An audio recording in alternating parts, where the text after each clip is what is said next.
how to spiritually spar. Because when it comes to sparring, you got to be in the right mechanisms. You got to be in the right locations. You got to be in the right energy vortexes when it comes to creating your own way of sparring. Because when it comes to sparring, it's highly important. You always got to be ready to basically put up a fight or put up a battle when you're going through experiences in life. Because experiences is always going to bring experiments, and experience may not go cater towards your way of doing things.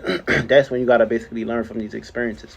But once you learn from these experiences, you can't trap your way into these experiences. You got to see other ways of out of these experiences, because you don't want to babysit in these experiences. And of course, things ain't going nowhere. Everybody's just fighting over one way of doing things, one way of seeing things. And of course, when you're looking at the bigger picture, this is you basically spiritually sparring your way out of this environment, this location. Because remember, always remember, your environment is highly important, and if you're not aware of what's going on in your environment, of course, you're stagnated into an environment. You're going to go down with that environment. You're going to be guilty by association when it comes to that environment, when it comes to all that bacteria, when it comes to all that dirt, when it comes to all those floods. You're going to basically be flooding with them things, and you want to get washed up under that flood. So you got to make your way up out of that flood as soon as possible. Now, when it comes to spiritually sparring, every day is going to be a challenge. Every day is going to be an obstacle. Every day is going to be a fight. But what you don't do is giving up, because the moment you give up, that's when you put in your boxing gloves away. You put in your spiritual boxing gloves away, and of course, this is where you place yourself into a situation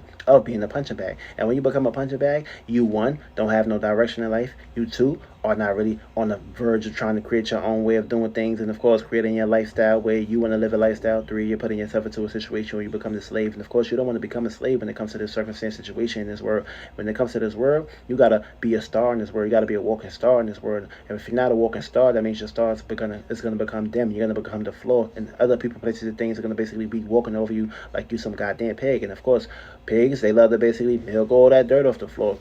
That's exactly what you're going to be basically doing, searching for all the dirt on the floor, which means you're supposed to be the one that's shining your star on them goddamn floors. Now, when it comes to the spiritually sparring, you got to be ready to basically go through these haymakers that life is going to basically throw at you. And also, you got to be ready to go through those punches that God going to throw his way too, because of course, God's going to put some situations to put in front of you to basically see how much you can handle. And now, of course, when you got the right handling skills, the right way of basically handling the ball and not fumbling the rock or not turning the rock over, you got the perfect handling skills, you'll be able to actually handle situations and, of course, handle experiences on your day-to-day life. No matter how tough it gets, you don't give up and keep fighting. And, of course, you got to be going through those obstacles, because it's always going to be a circumstance, situation, or a transit that's going to basically throw you off and, of course, make you fumble, but never fumble the rock. For me, you got to always have a different way of coming at things or a different way of attacking things, and that's how you spiritually spar on a day-to-day basis, because when it comes to this shit, you got to be able to protect yourself, and, of course, you got to be ready to throw that punch and knock that shit out when it comes to obstacles and shit that's coming.